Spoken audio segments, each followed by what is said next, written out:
Hi, welcome to SUS Sports Picks. I'm Peter Loshak. He's Mike Brenner. We're the Odds Couple. We come to you from sportsbookofview.com, and it's the heart of Week 6 in college football. Today is Wednesday, October 5th, and we're talking with Troy West from allplayerswin.com. Troy West, Mike Brenner, as our regular viewers know, has a particular expertise in the Pac-12 and West Coast teams, and we're going to cover a very interesting one here, Arizona, Utah. I'm interested to hear what Troy has to say about this because this is one of those matchups. You do see this, not infrequently in college sports where two teams just match up in a very peculiar way, and the results are sort of like skewed from what you might expect based on just general overall stats. Arizona tends to play Utah very well and very tight. Arizona has won the last 4 games in a row, and Utah, as great as they are, on defense, as well coached as they are, their system tends to have, they just seem to have a problem with Arizona's spread offense. If that is something that's going to be in play here again, Arizona's getting 9.5 or 10. Troy's the best person to talk this about, but what do you think, Mike Brenner? You have anything to say about this one before we get to Troy? Arizona, Pete, I don't know. I'm not a big Rich Rodriguez fan, okay? So I don't know if that team's going to have the same steam. You got a coach now that is so much on a hot seat that it's not even funny. But, all right, last week against UCLA, I don't know how much of a measuring stick that really is. That team might have gained some momentum. So Utah does struggle with that offense. Will that offense show up that's going to give them fits? I don't know. That comes from coaching in my mind, and this coach kind of a little unfocused right now, but talent itself, that's a hell of a lot of points. Yeah. That's a lot of points, and I'm anxious to see what Troy says, and again, he gets that inside feel from being out there. He's had a really good read on Washington this year, so let's see what he has to say. Also, a lot of injuries this year in this year's game against Utah for Arizona. They're down 3 offensive starting linemen, a couple of defensive linemen are out. Yeah, they're also having quarterback issues, although they pulled the red shirt off of Khalil Tate, and he did do well last week, but that was just in that one game. Maybe going into Utah. When you're thrust into that, and you don't have time to prepare. Sometimes that's better. And he played well, and he looked like he was fine with the lights and in the spotlight. But going into Utah might be a different situation. Troy West, I'm sure you're aware that Arizona usually plays Utah unusually tight. What's your take on this game? Sure, yeah. You remember last week, one of my top videos with you guys was UCLA minus the points against Arizona. That ended up being a bloodbath.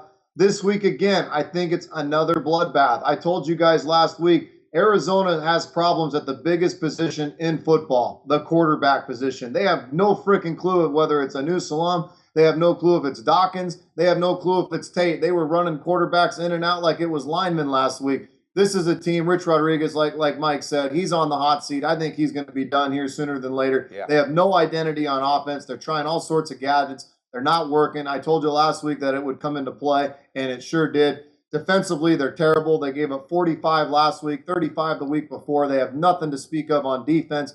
I think Utah will get enough points. Defensively, they'll be ready to play. I think you're looking at like a 38-17 type score, but I think Utah at home in this game, better team. And like I said, Arizona, the biggest problem right now, they don't have a quarterback. You can't win. You can't even play it close when you don't have a quarterback. I mean, Khalil Tate was a 4-star, dual threat recruit, and he played well in his first half. They had UCLA locked down that first half. UCLA didn't take off till that second. All good things come to an end over there, and like I said, they kept rotating quarterbacks. Tate looked good for a few plays. Dawkins looked good against the Huskies the week before. Everybody thought he was the next best thing. And then against UCLA, like I said, these scrambling quarterbacks, if you can't make the 10-yard throw down the field, you're going to struggle against good defenses, and Utah's got a good defense. All right. Gentlemen, that's why they play the game. The fact that Arizona's won 4 in a row and kind of outperformed expectations all those games doesn't faze you here?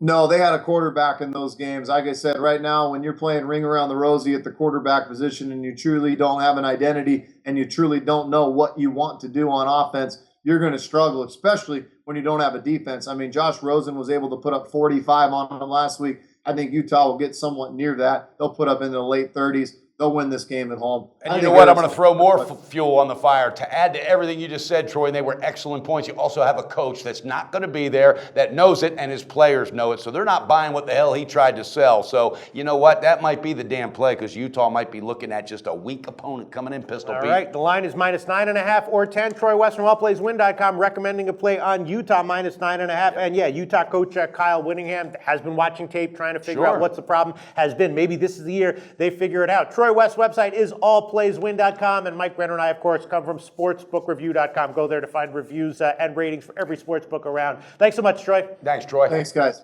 So we're giving you picks every day, and you're probably making your own as well. Be sure to participate in SBR's weekly Twitter Bankroll Challenge. Just post your picks on Twitter with @SBRSportsPicks and the hashtag BetSBR before 1 p.m. Eastern Standard Time every day, Monday through Friday. We'll be betting your picks, and if the bankroll is positive at the end of the week, you could win the profits. Picks must be of events taking place that day and available in at least one of the major sportsbooks shown in our Best Sportsbooks page.